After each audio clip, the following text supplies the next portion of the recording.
Buenos días. Bueno, vamos a iniciar hoy, como todos los martes, la información relacionada con la salud, con la pandemia, el Plan Nacional de Vacunación. También vamos a entregar reconocimientos al personal de salud que han estado ayudando mucho con una entrega humanitaria excepcional para enfrentar la pandemia. Esto se decidió por acuerdo presidencial, el que se entregaran estos reconocimientos a doctores, doctoras, enfermeras, enfermeros, trabajadores del sector salud que han arriesgado su vida por salvar la vida de los demás. Vamos a entregar estos reconocimientos que llevan el nombre del padre de nuestra patria, Miguel Hidalgo y Costilla. Quiero, antes de iniciar el informe, quiero enviar mi más profundo pésame a los familiares de los trabajadores petroleros que perdieron la vida el domingo en el mar de Campeche, en una plataforma petrolera, en un accidente lamentable. Van a contar con todo nuestro apoyo, los familiares de las víctimas, y esperemos también que se recuperen los heridos, también las personas que todavía están desaparecidas, que se continúe la búsqueda. Es algo muy triste, muy lamentable. Es la actividad petrolera, pues una actividad muy riesgosa para que contemos con combustibles, para que se pueda mover la economía, para que se puedan mover los automóviles. Se necesitan las gasolinas, se necesitan los combustibles, y para llevar a cabo la extracción del petróleo, la refinación del petróleo, se corren riesgos. Se tiene que manejar gas, como en este caso, para inyectar ese gas a los pozos petroleros y sacar el crudo, y toda esa operación es muy riesgosa. Por eso nuestro reconocimiento a todos los trabajadores petroleros y nuestro abrazo fraterno a los familiares de las víctimas. Vamos a informar sobre la situación de la salud. Le vamos a pedir al doctor Jorge Alcocer, secretario de Salud, que él inicie y luego continuamos. Muchas gracias, señor presidente. Con su permiso, como ya fue informado por el señor presidente, hoy trataré dos temas. En principio, la actualización, que ya tenemos costumbre, de los medicamentos, y uno también muy especial, que es la última fase de la entrega de las condecoraciones Miguel Hidalgo al personal médico que ha atendido en la pandemia del SARS-CoV-2. Si me permite la primera presentación, por favor. Hoy actualizamos el tema de los medicamentos adquiridos por el sector salud para nuestra población. Lo hemos notificado sobre los medicamentos oncológicos y las diferentes áreas de especialidad médica. Les recuerdo, como aparece en esta imagen, que la demanda del sector salud incluyó 1,800 claves y se han recibido 65.2 millones de piezas al día de ayer. En la siguiente tabla se presentan las órdenes de suministro de insumos médicos para cada una de las instituciones que aparecen en la columna del lado izquierdo, y como pueden ver, hasta el 13 de agosto habíamos recibido cerca de 295 millones de piezas, y ayer se agregaron 794.489 piezas más, derivadas de 778 órdenes de suministro que se generaron en la semana. Del lado derecho de esta tabla se muestra la fecha máxima de entrega, que será a fines de agosto, en que contaremos con 16.505.000 piezas más. Como ustedes saben, el trabajo de optimización médica consiste en planear la compra de medicamentos de acuerdo a lo que deciden los especialistas médicos y no lo que quieren los proveedores. En la última tabla, por favor, presentamos como ejemplo las claves oncológicas recientemente agregadas al Compendio Nacional de Medicamentos. Esta lista son de los nuevos medicamentos para el cáncer, y como pueden ver, se contará con 9 nuevos medicamentos con diferentes mecanismos de acción y que se usan en diferentes tipos de cáncer, como están en los 3 primeros, en la sangre, como son en parte de la leucemia y otras afines, hematológicas, de diferente mecanismo, y se usan en diferentes otras enfermedades. La asparaginasa, por ejemplo, la carboxiperidasa y la rasburicasa son ejemplos de estos compuestos nuevos que ayudan a no tener tantos efectos colaterales nocivos de las llamadas quimioterapias. Y también vemos como otros medicamentos para otros tipos de cáncer, como son el mieloma, el cáncer de ovario, y los dos últimos, que son moléculas nuevas de uso en el cáncer de piel, que como ustedes saben es el cáncer más grave, el melanoma. Contamos así con medicamentos nuevos, eficaces en la lucha contra el cáncer. Y en la última página, pueden ustedes ver, por favor, no la pusieron. Bueno, hay una línea de comunicación para que todos los que estén interesados en más datos sobre esta llegada de medicamentos la puedan tener. Se las muestro posteriormente. ¿Me podrían pasar la segunda? Ahí están las órdenes de suministro y órdenes de remisión, las pueden consultar en esta página, que les dará en la respuesta lo más rápidamente posible aclaración a sus dudas sobre estos medicamentos y los que van a estar llegando. Muchas gracias. En la siguiente presentación, hoy damos, como señalé, el banderazo de salida de la última fase de entrega de condecoraciones a las y los ganadores de la condecoración Miguel Hidalgo al personal médico en la atención de la pandemia COVID-19. Con esto iniciará el proceso de entrega de 6.650 condecoraciones al personal personal de 7 diferentes dependientes del gobierno federal que cuentan con hospitales COVID. Al ser la última entrega, me permitiré hacer un resumen de las actividades realizadas por este Consejo en mi calidad de presidente del jurado. En la siguiente lámina, como antecedentes, les recuerdo que a mediados de mayo, el presidente de la República nos pidió premiar a nuestros mejores hombres y mujeres del personal de salud que se encontraban enfrentando por primera vez este virus. Para ello, realizamos la solicitud que pide la Ley de Premios, Estímulos y Recompensas Civiles para que se pusiera en marcha tanto la instalación del Consejo como del jurado. Se diseñó una plataforma digital para que fuera el mismo personal de salud quien postulara a sus compañeras y compañeros en los grados más altos. La convocatoria salió en agosto y para el día del cierre habían postulado, como pueden ustedes ver, 23,000 personas emitiendo apoyos para 11,600 compañeros. En la siguiente lámina, a la fecha se han entregado las siguientes condecoraciones. El 16 de septiembre se entregaron 58 condecoraciones en grado collar en el Zócalo de la Ciudad de México. El 20 de noviembre fueron 425 condecoraciones en grado cruz en el Monumento a la Revolución. El 29 de diciembre, señor presidente, dimos el banderazo de salida de este mismo espacio para que se instalaran 986 placas conmemorativas en los hospitales COVID registrados por la Secretaría de Salud. Esto en agradecimiento a todo el personal que labora en ellos.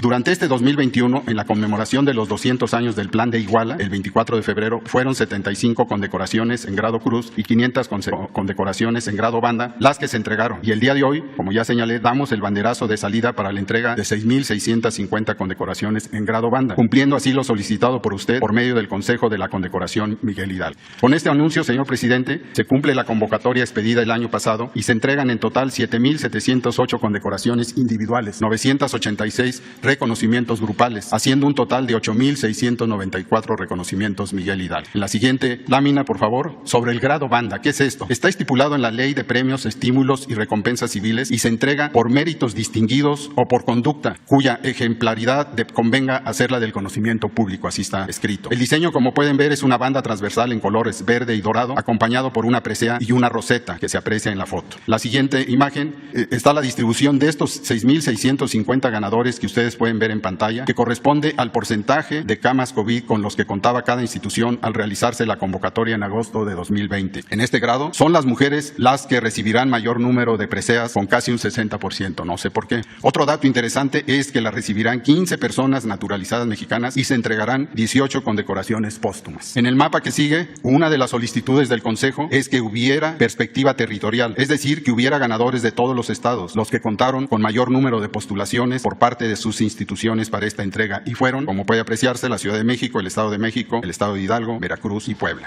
¿Cuál es la perspectiva de los condecorados? En la siguiente imagen, si bien cerca de casi el 70% de los ganadores del día de hoy son personal médico y de enfermería, este grado, a diferencia del de collar y cruz, se dio con la posibilidad de premiar también al personal que labora en los hospitales COVID y que directa o indirectamente haya colaborado en la lucha contra la pandemia. Es así que se encuentran premiadas 68 categorías diferentes con labores muy variadas, pero muy importantes para la labor que realizan. El grado banda lo obtuvieron también camilleros, laboratoristas, nutriólogos, químicos, afanadores, choferes de ambulancia, administrativos, radiólogos, técnicos de atención y orientación al derecho habiente, por solo nombrar algunos. Con su permiso, señor presidente, me voy a permitir pedirles a las y los compañeros que nos acompañan para recibir a nombre de su institución la condecoración Miguel Hidalgo. Por favor, por parte de la Secretaría de Salud, la siguiente, por favor, en forma subsecuente, la enfermera Jazmín Eduardo Montoya, quien es descrita por sus compañeros por su alta vocación de servicio.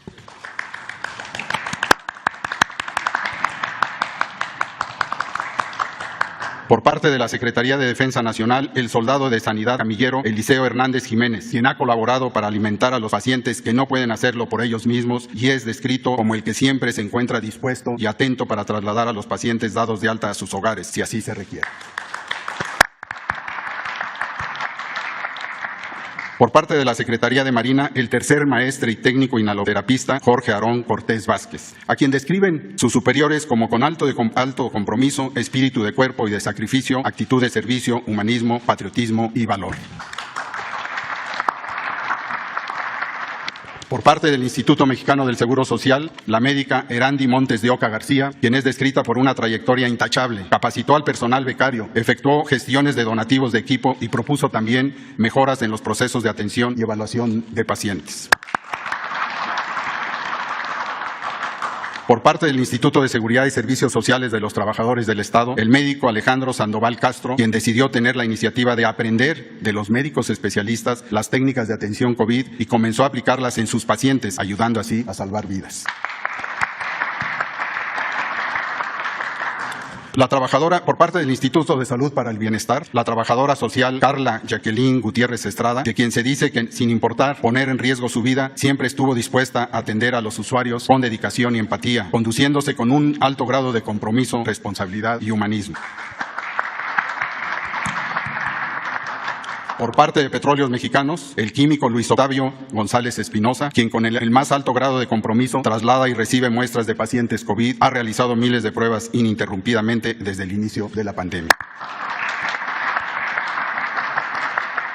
Muchas gracias a todos ustedes. Enhorabuena. Señor presidente, nunca en la historia del México moderno se habían condecorado tantos civiles y menos con la máxima presea que otorga el Estado mexicano. El personal de salud de las instituciones mexicanas nos ha enseñado que alguien que cumple su responsabilidad con profesionalismo, con dedicación, con solidaridad en el momento más complejo para poderlo hacer, es la que merece todo nuestro respeto y es a aquellos a quienes dedicamos esta condecoración, es a ellas y a ellos a quienes llamamos héroes. Hoy, martes 24 de agosto, en el marco de los 200 años de los Tratados de Córdoba, conmemoramos al padre de la patria reconociendo la labor de quienes nos han cuidado en los momentos más difíciles. A todo el personal de salud, muchas gracias. Es cuanto, señor presidente.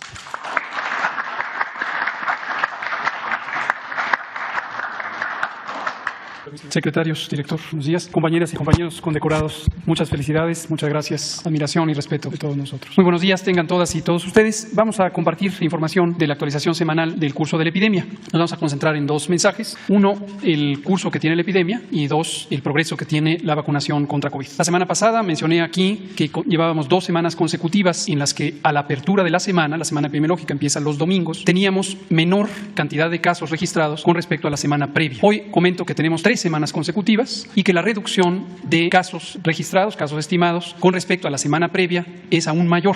Empezamos la semana con una reducción de 11% en los casos estimados entre la semana 32 comparado con la semana 31. Esto se muestra en la gráfica de los casos estimados. Eso fue el domingo, 11%, hoy tenemos 10% y como suele ocurrir, esta reducción o este cambio empieza a perderse conforme van fluyendo los datos de las distintas entidades federativas. Sin embargo, con una reducción inicial de 11%, es muy probable que terminemos la semana, este próximo sábado, todavía con una reducción, posiblemente alrededor del 5%. Esto ya empezaría a ser un signo más claro de una tendencia de descenso de la tercera ola. Hoy he decidido explicarlo con esa puntualidad porque desafortunadamente notamos que en la semana pasada, al día siguiente de lo que aquí se explicó, se intentaba confundir a la ciudadanía con la idea de que veíamos más casos registrados. Desde luego, un día con otro, la comparación no permite ver en perspectiva la generalidad de la epidemia, pero los distintos indicadores que usamos para monitorear la epidemia nos permiten ver mucha consistencia en esta señal de reducción. Día con día, entre domingo y miércoles, sí empiezan a aumentar los casos. Generalmente después del miércoles se empieza a ver la tendencia completa de la semana. Eso explica por qué algunas notas de la prensa nacional, algunas destacadas en primeras planas, parecían señalar un mensaje contradictorio con lo que se muestra en los múltiples indicadores de la epidemia. Vemos consistencia también en la hospitalización, si me pasan la siguiente imagen,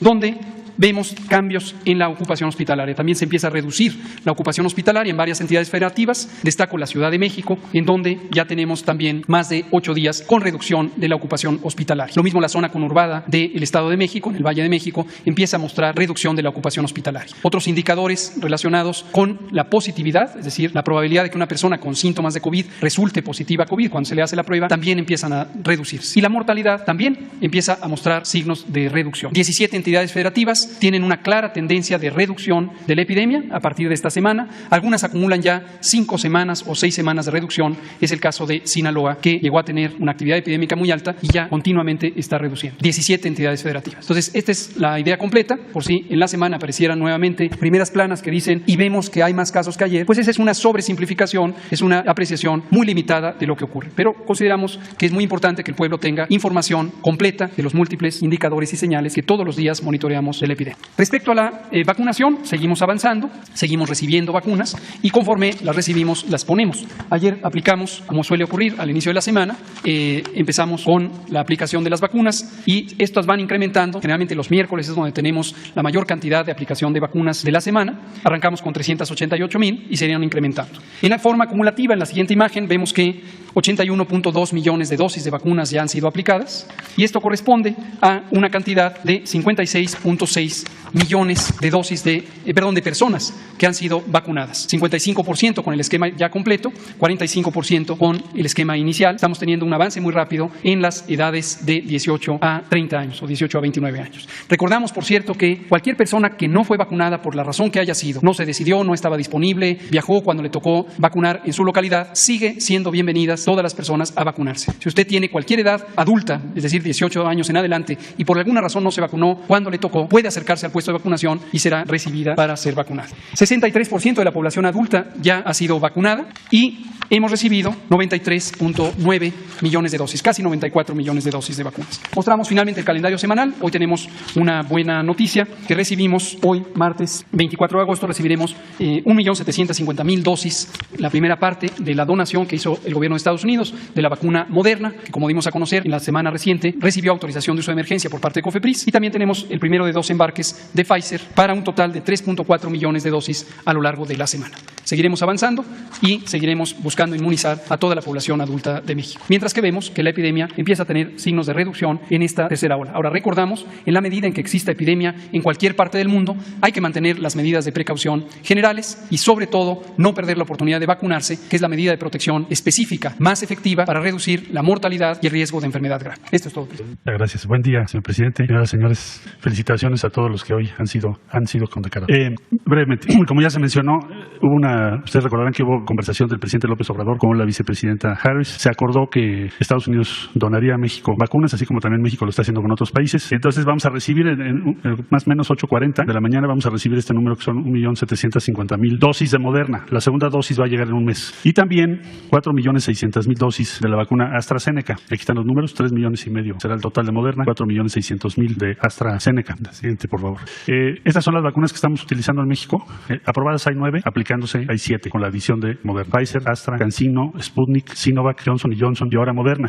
Se autorizaron 2, o están autorizadas 2, Sinopharm, es de China, y Covaxin, que es de la India. Esas 2 todavía no las estamos usando, pero entonces con la llegada de Moderna tendríamos ya en aplicación en México 7 vacunas, que es uno de los portafolios más amplios del mundo. La siguiente, por favor. Muchas gracias. Algunos datos de la vacuna Moderna y por qué estamos complacidos de recibirla, además por su número, que nos va a permitir aplicarla a igual número de personas. Es pionera junto con la vacuna de Pfizer en el uso de tecnología ARN mensajero. Su efectividad está en torno al 93%. Algunos estudios preliminares sugieren que la vacuna también puede ser efectiva contra la variante Delta. Está autorizada en más de 50 países y en México a partir del día 18 de agosto. Llegan hoy, se empiezan a aplicar. Siguiente. Por último, informarles que el programa de vacunación transfronteriza, resultado de la coordinación entre México y Estados Unidos, para personas que trabajan en Estados Unidos y que todavía no se habían vacunado, se han aplicado casi 80.000 dosis, Johnson & Johnson, Pfizer y Moderna, y 73.000 son los connacionales que ya han sido cubiertos con este programa. Se espera continuar con la aplicación de alrededor de 30.000 dosis adicionales. Y bueno, aquí hay algunas imágenes de lo que está ocurriendo allá en la frontera. Este es del Río Texas y este es en Laredo, Texas. Y eso es cuánto, señor presidente. Con permiso, señor presidente, continuamos con el informe. Este es el informe de la distribución de las vacunas que arribaron a nuestro país, las Pfizer, AstraZeneca y Sputnik, en un total de 2.720.930 durante los días 15, 17 y 18 de agosto. Estas vacunas fueron notificadas en INCAN y Birmex y estuvieron listas para distribución 2.058.380 dosis. Estas fueron distribuidas el jueves 19 por vía terrestre. Se organizaron 4 rutas que acudieron los estados aquí a las instalaciones de Birmex para recoger sus vacunas, que fue la Ciudad de México, Estado de México, Hidalgo y Puebla. Una ruta que acudió el estado de Tlaxcala al INCAN a recoger sus vacunas, y se organizaron 4 rutas para atender 7 estados que salieron de las instalaciones de Birmex. La ruta número 1 cubriendo Jalisco y Colima, la 2 Guanajuato y Aguascalientes, la 3 San Luis Potosí y Coahuila, la 4 hacia Guerrero. Y el día viernes 20 se cubrieron 11 estados en 2 rutas aéreas. La ruta número 1 se cubrió Nuevo León, Chihuahua, Sonora, Baja California Sur y Nayarit. Nayarit, y en la ruta 2 se cubrió Chiapas, Quintana Roo, Campeche, Yucatán, Tabasco y Veracruz. Todas estas rutas fueron cubiertas por aeronaves de la Fuerza Aérea, y las terrestres se les dio la seguridad a través de efectivos de la Guardia Nacional, del Ejército y de la Armada. Adelante, por favor. En resumen, tenemos entre jueves y viernes, 19 y 20 de agosto, se transportaron 2.058.380 dosis, de las cuales vía terrestre 1.156.960 y vía aérea 901.420. Se atendieron 23 entidades federativas en esta distribución, se organizaron 28 escoltas en las rutas terrestres, se realizaron 11 operaciones aéreas con 11 horas y media de vuelo, empleando 848 elementos, 84 vehículos y 2 aeronaves para hacer esta distribución. Esto, señor presidente. Bueno, pues vamos a abrir para preguntas. Adelante. Buenos días, señor presidente. En relación a los derechos especiales de giro, usted había anunciado que se iban a utilizar esos 12.000 millones que dispone el Fondo Monetario Internacional para México. La pregunta es, ¿cuál es la situación actual? Si ya se recibieron, si la intención es seguir el plan inicial de pagar deuda, porque hay posición dentro del Banco de México al respecto. Dice que son solamente para reservas, aunque después se explicó que puede haber una triangulación de comprar deuda interna. ¿Cuál es la situación al respecto? Bueno, son fondos, para que quienes nos están escuchando, viendo, se entienda, son fondos que le corresponden al gobierno de México, del Fondo Monetario Internacional. Todos los países miembros van aportando a este fondo, y ahora se decidió hacer una distribución, un reparto en el mundo de más de 600.000 millones de dólares. Y a México le corresponden, al gobierno de México, le corresponden 12.500 millones de dólares. Nosotros tenemos que entregar esos fondos al Banco de México. En todos los países, o en casi todos, esos fondos llegan directo a los gobiernos. Aquí, por mecanismos que se han establecido, los fondos los maneja o llegan al Banco de México. Sin embargo, son fondos del gobierno de México. Se está haciendo una gestión, un trámite con las autoridades del Banco de México para que esos fondos los utilice el gobierno para pagar deuda, que todos los fondos se utilicen con ese propósito. ¿Ya se sabe cuánto se ahorraría el gobierno mexicano en ese Todavía no se hacen las cuentas, pero se lograrían ahorros, porque esto va a significar una disminución, sobre todo en el pago del servicio de deuda, en el pago de intereses, y ayuda a la hacienda pública. No se van a utilizar esos recursos para ninguna otra actividad, sino para el pago de deuda, para seguir manteniendo una política de deuda baja, con el propósito de que tengamos una hacienda pública sana, fuerte. Esto ya se percibe en todo el mundo, que México tiene finanzas públicas sanas, que como no se veía en décadas, no ha habido devaluación de nuestra moneda, tenemos ingresos suficientes de recaudación por el pago de contribuciones, a pesar de la pandemia, está llegando inversión extranjera, como no sucedía también en muchos años. Este semestre fue histórico en cuanto a ingresos por inversión extranjera. También se está recuperando la economía después de la pandemia, ya todo el mundo acepta que vamos a crecer este año 6%, se están recuperando todas las actividades productivas. En fin, vamos bien, y por eso esos recursos se van a utilizar para el pago de deuda. Muchas gracias. En otro tema, señor presidente, la titular de la Secretaría de Energía Regional se sumó oficialmente ya a la operación Corcholata, como se dice, ¿no? Sí, manifestó su disposición de participar, que así lo decide el partido, en el proceso de selección de candidato a la presidencia de la República en su tiempo. La pregunta es, ¿no se está calentando la plaza con estas aspiraciones que tradicionalmente estarían fuera de tiempo? Y si usted no pediría que los interesados en este proyecto de sustitución pidieran licencia, como lo hizo con los funcionarios que participaron en las elecciones pasadas. Eso puede ser, pero cuando ya estén cerca las elecciones o la elección de los candidatos. Pero ahora falta todavía mucho, y son muy responsables los servidores públicos. En el caso de Rocío Nale, está regresando de un viaje que hizo a Corea, donde se están construyendo equipos para la refinería. Vamos muy bien en tiempo, en construcción, en costos. Hay una situación ahora en el mundo, está subiendo el precio del acero. Sin embargo, por ser una muy buena servidora pública, Rocío Nale, y por tener el gobierno finanzas públicas sanas, le pudieron dar anticipos para la compra de los equipos. Desde que empezó la obra, se hicieron los contratos. Entonces aumenta el precio del acero, pero ya no nos afecta en los costos. Esto mismo aplica para la compra de vacunas. Hemos destinado hasta ahora 30.000 millones de pesos, pero de inmediato dimos los anticipos. Por eso tenemos todas las vacunas. Nos deben las farmacéuticas. ¿Y de cuánto fue el ahorro en las vacunas por pagar anticipadamente? No tenemos todavía el dato, pero no va a incrementarse el costo estimado por la construcción de la refinería. Lo mismo hicieron los ingenieros militares en el caso del aeropuerto, porque ahí también se requiere acero y también se requieren otros materiales de construcción. Entonces no se nos elevan los costos. Acuérdense cómo era antes, en los tiempos de la corrupción. Estimaban, bueno, ¿para qué voy a hablar en abstracto si hay algo concreto? El tren Toluca, Ciudad de México. Estimaron que iba a costar 30.000 millones y cuando llegamos ya habían ejercido 60.000 y desde luego estaba inconcluso. Para terminarlo vamos a requerir otros 30.000. O sea que lo que estimaron en 30.000 va a resultar en 90.000 millones. Eso era muy común en todo. Las empresas contratistas que se echaron a perder por la corrupción, porque daban sobornos, moches, pues conseguían un contrato. A veces se llegaba al extremo de que se les entregaba el anticipo anticipo y se iban, desaparecía la empresa y ya no los enjuiciaban porque habían dado soborno. Pero si no era así, recibían el anticipo y desde que empezaban a trabajar ya estaban pidiendo ampliaciones y tenían más abogados que ingenieros. Así estaba echado a perder todo. Ahora no es así. Ahora se estima un presupuesto, tiene que salir. Además, en el caso del Tren Maya, están firmados contratos para que no haya aumento en el presupuesto estimado. Así se firmaron los contratos. Pueden haber ahorros, eso sí, pero no pueden cobrar más. Entonces, se está avanzando en ese sentido. Compañera. Gracias, presidente. Buenos días, Shaila Rosagel, corresponsal del Grupo Gili,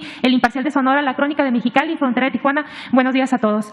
Mi primera pregunta es sobre la frontera, precisamente. Se dio a conocer pues que la frontera no va a ser reabierta a un corto plazo. El canciller Marcelo Ebrard dio a conocer esta información y pues que no solo se debe a la variante Delta, sino a otros factores. Si nos podrían comentar qué otros factores se tomaron en cuenta y si se está calculando que la reapertura fronteriza va a ser hasta 2022. No sé qué es lo que estén viendo. Esa sería mi pregunta. Por favor, maestro. Bueno, el factor principal sí fue el incremento en los contagios en ambos países y eso también afectó a Canadá. Entonces se tomó una decisión que tiene que ver con la frontera, digamos, más o menos de manera homogénea por ese motivo.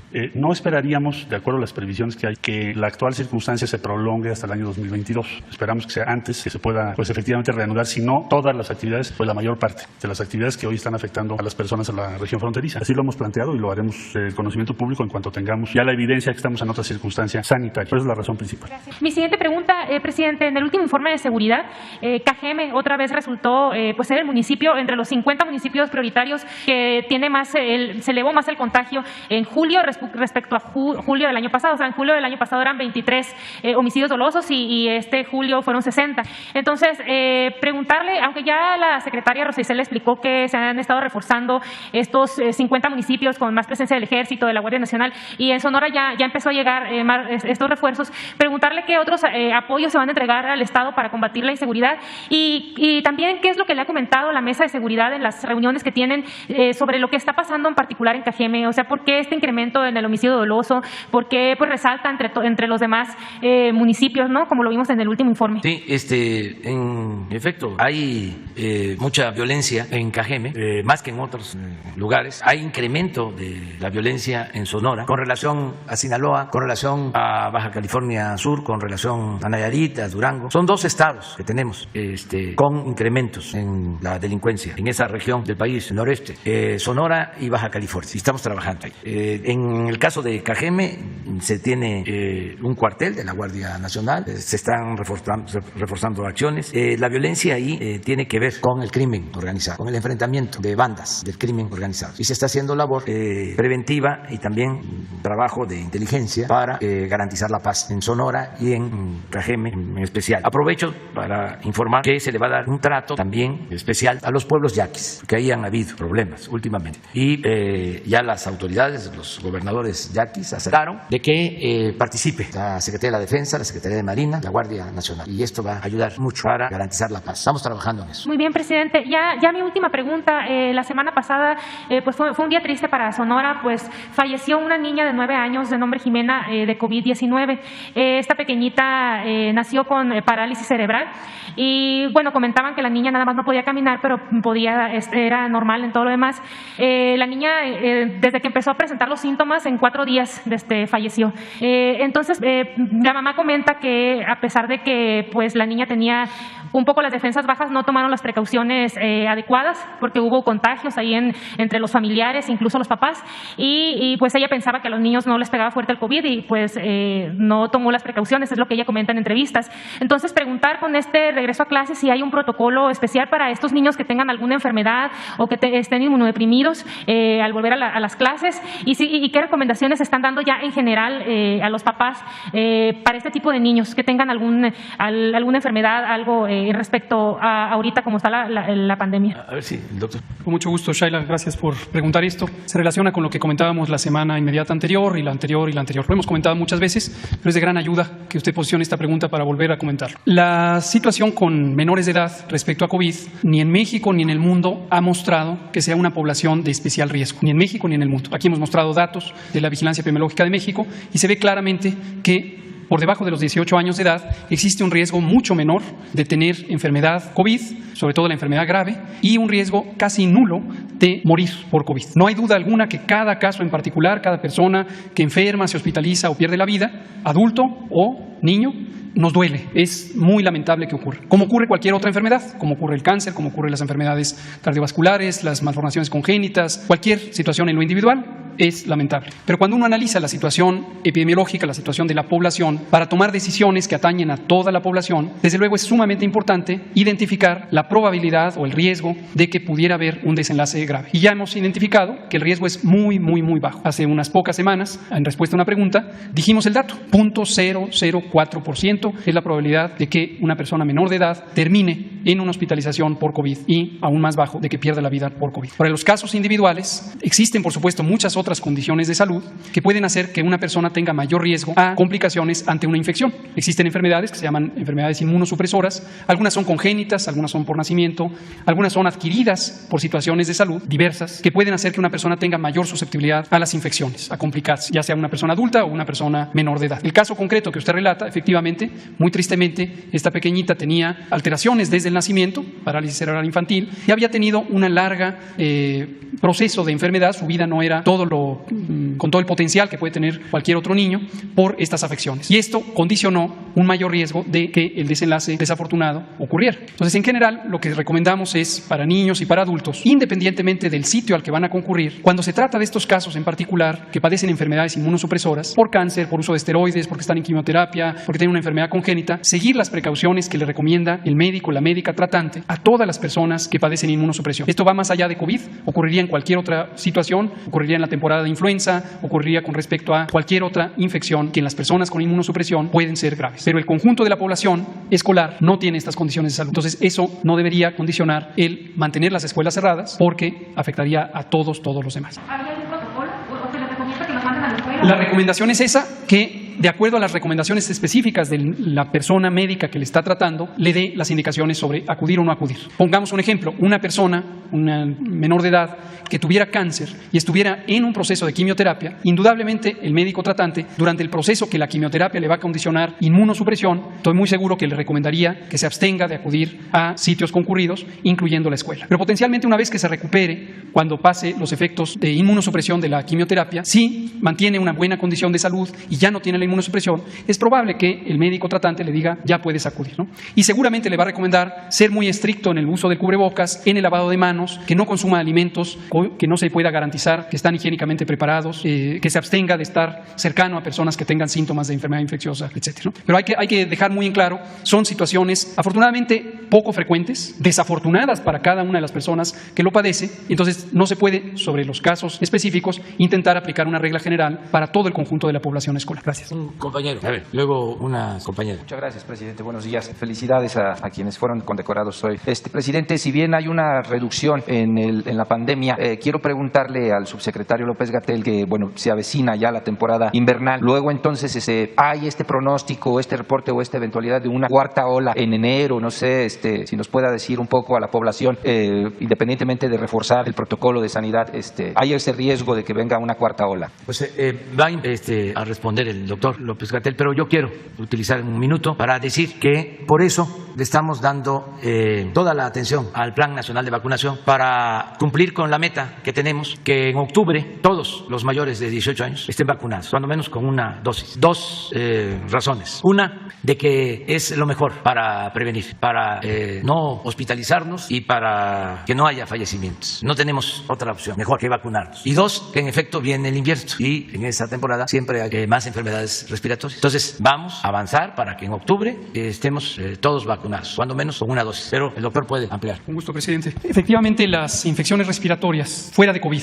todas las demás, suelen presentarse en la temporada fría del año. Esto también lo hemos comentado varias veces, pero con mucho gusto lo volvemos a comentar. ¿Por qué ocurren las enfermedades infecciosas? ¿Por qué se propagan más fácilmente en la temporada fría del año? Hay varias explicaciones, no entraré en detalles. Algunas tienen que ver con cómo funciona el aparato respiratorio, la producción de moco respiratorio, el movimiento de ese moco, la densidad de ese moco, el funcionamiento del sistema inmune, el sistema de defensas en el aparato respiratorio. Esas son algunas razones. Otras razones tienen que ver con la conducta de las personas. En la temporada fría solemos estar más cercanos unos con otros, solemos pasar más tiempo dentro de espacios cerrados y no afuera en espacios abiertos. Y eso obviamente aumenta la probabilidad de los contagios por cercanía física, por persistencia en el aire de las partículas infectantes. Las partículas líquidas por las que se transmiten los virus respiratorios, las gotas, gotículas, aerosoles, duran más tiempo en clima frío que en clima caliente, porque no se evapora en el clima frío tan rápidamente esas partículas líquidas. Son algunas de las razones. Entonces, eso en México y en todo el mundo hace que las infecciones respiratorias sean más frecuentes en el invierno. Para el hemisferio norte,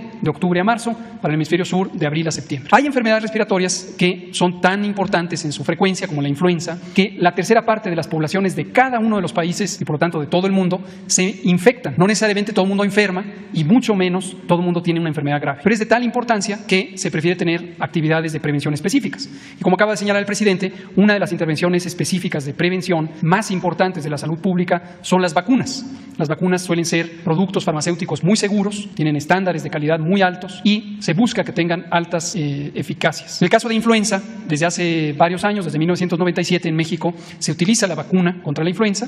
Desde 2007 hay un programa nacional de vacunación contra la influenza y se recomienda que las personas que tienen más de 60 años, en el caso de influenza, también las menores de 5 años, y justamente las personas que tienen distintas enfermedades crónicas se vacunen contra la influenza. Como lo hemos hecho todos los años desde 2007, lo volveremos a hacer este año y pondremos las vacunas contra la influenza. Y respecto a la posibilidad de cuarta ola, es exactamente lo que acabo de decir. Mientras exista la epidemia en el mundo, todos los países tienen posibilidades de tener cuartas, quintas, sextas olas. En este momento en Europa varios países ya tienen la quinta y la sexta ola. Estados Unidos va en su cuarta, casi quinta ola también. Entonces, en todo momento puede ocurrir y por eso hay que estar muy al pendiente de lo que va ocurriendo en cada país, en cada momento. En este momento podemos afirmar con la información que por 3 semanas consecutivas hay un descenso en el número semanal de los casos. Posiblemente ya empieza una tendencia de reducción sostenida. Insisto en el calificativo, posiblemente. Si esto fuera diferente, lo informaremos. Entonces, no hay que ir anticipando cosas más que ir observando lo que es posible predecir. Gracias. Presidente, ahorita que acaba de hablar usted acerca de obras, contratos, moches, sobornos, estamos a unos cuantos días de que haya un relevo en al menos 1950 presidencias municipales en todo el país, y de todos es sabido que una de las áreas más codiciadas por el crimen organizado y por funcionarios corruptos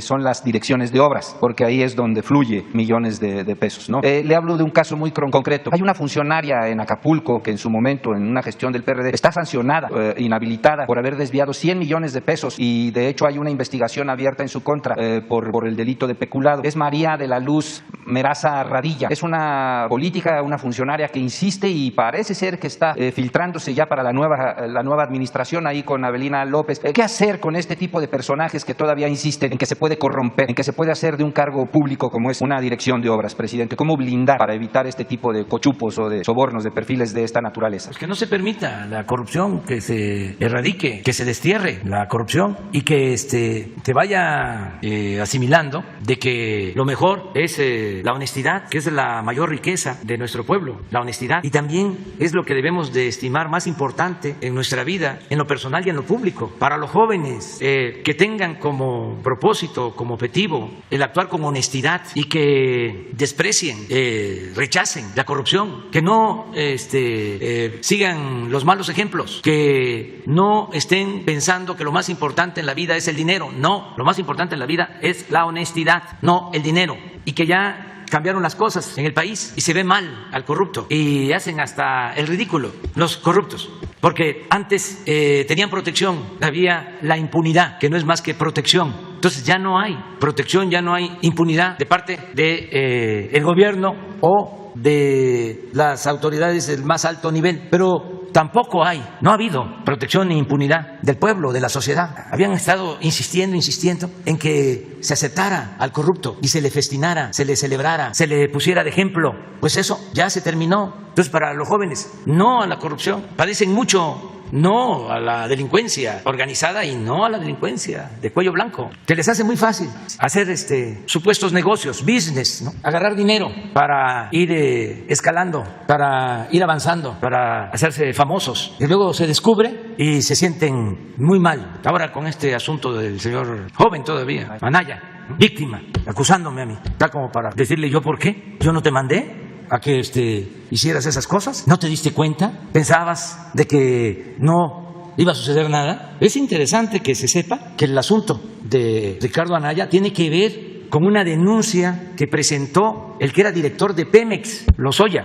Ese señor presentó una denuncia diciendo que él entregaba dinero a legisladores y a dirigentes de partidos para que se aprobara la reforma energética. Ese es el fondo del asunto. ¿Y qué se ganó con la reforma energética? Nada, al contrario, se perdió entregaron esos sobornos para que se aprobara la reforma energética y resulta que se entregaron concesiones para que algunas empresas hicieran jugosos negocios en Pemex y en la Comisión Federal de Electricidad. ¿Pero qué ganaron los ciudadanos? Repito, nada, perdieron, porque a partir de esa reforma aumentaron los precios de las gasolinas, del gas, de la luz. Se puede probar. Entonces, esa corrupción no se debe de permitir ni en el gobierno federal, ni en el Poder Legislativo, ni en el Poder Judicial, ni en los gobiernos estatales, ni en los gobiernos municipales. Y es cierto, antes había una campaña y había financiamiento.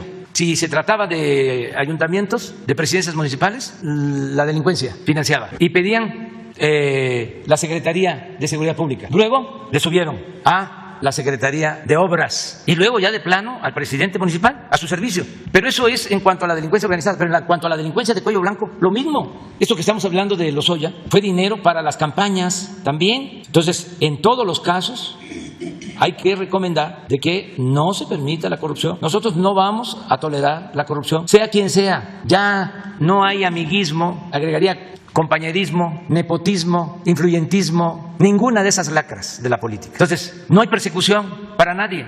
No es mi fuerte la venganza. Lo de este señor Ricardo Anaya, lo que tiene que hacer es enfrentar el proceso. Y si es inocente, presentar las pruebas y defenderse con la verdad. Anaya pero no echarme la culpa a mí y decir, ya me voy. Le llama mentiroso a usted y que lo quiere descarrilar para la sucesión presidencial. Sí, que como si yo estuviese preocupado desde ahora por quién va a ser el próximo presidente de México. Estoy preocupado primero ahorita porque me tengo que ir,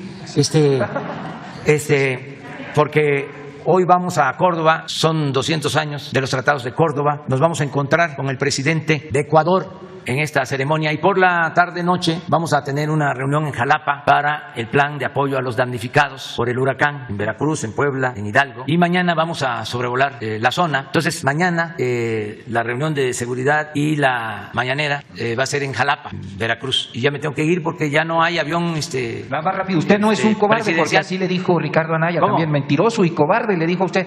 Eso sí calienta. Mi última intervención, porque es la tercera y última, presidente, si me permite, está mi secretario general aquí presente. No se entiende que ajeme la violencia extrema, como también está sucediendo en Zacatecas. Una investigación periodística nos refiere, porque el 21 de mayo, así se lo dije a usted, los trasiegos del fentanilo, y estaban ustedes investigando, su gabinete de seguridad, cómo se pasaba del Pacífico al Golfo para irse a Europa el fentanilo. Pues precisamente, el Mayo Zambada, Nemesio Ceguera, están precisamente recrudeciendo esta guerra, esta disputa en Zacatecas, Valparaíso, Fresnillo, Sombrerete, pues que precisamente es la ruta para llegar al Golfo de México. Si nos puede dar un poco de información al respecto. Estamos trabajando en eso. Hay dos hechos, se están enfrentando grupos del crimen organizado. Por eso la violencia en Sonora, en Baja California, en Zacatecas, en Michoacán. Y el otro hecho es la introducción del fentanil, de esta droga que se trae de Asia y que se está comercializando a precios más rentables que las drogas tradicionales, con un daño mayor, mucho mayor.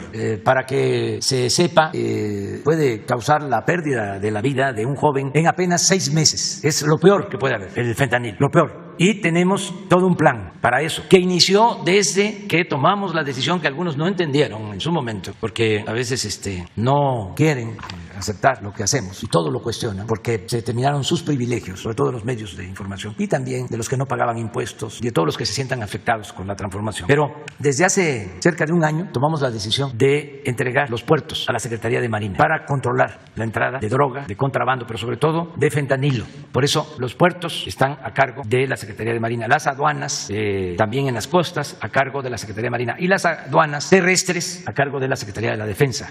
Para esto estamos trabajando todos los días con este propósito. Y agregar algo, ya no andamos espiando a los opositores como era antes, ni persiguiendo a ningún opositor, ni censurando a ningún medio. En México hay libertades para todos, no hay represión para los ciudadanos, para los periodistas, para los opositores, como nunca. Sí hay ahora inteligencia, que no espionaje, para enfrentar a las organizaciones criminales, porque muchas veces resulta mejor la inteligencia que la fuerza. Entonces sí estamos actuando y vamos a seguir actuando. Y lo mejor de todo es que como me toca encabezar un gobierno honesto, no hay relaciones de complicidad con nadie, con ningún grupo de interés creado. Repito, ni con la delincuencia organizada, ni con la delincuencia de cuello blanco. No hay ningún acuerdo con las mafias. Nosotros llegamos aquí, yo estoy aquí, porque lo decidió el pueblo. No llegué aquí para representar a ningún grupo de interés creado. Fueron los votos de más de 30 millones de mexicanos y no le voy a fallar al pueblo, aunque no les guste a mis adversarios. La transformación va hacia adelante. Ya me tengo que ir. Nos vemos, si no pueden, mañana en Jalapa, pasado mañana estamos aquí. Muchas gracias y felicidades a quienes recibieron estos reconocimientos. Son heroínas, son héroes, porque están atendiendo a enfermos, están atendiendo a quienes han sido afectados por COVID, por esta terrible pandemia que tanta tristeza nos ha dejado. Un abrazo fraterno, cariñoso para todo el personal médico, para todo el sector de salud de nuestro país que han estado a la altura de las circunstancias. Muchas gracias, de todo corazón.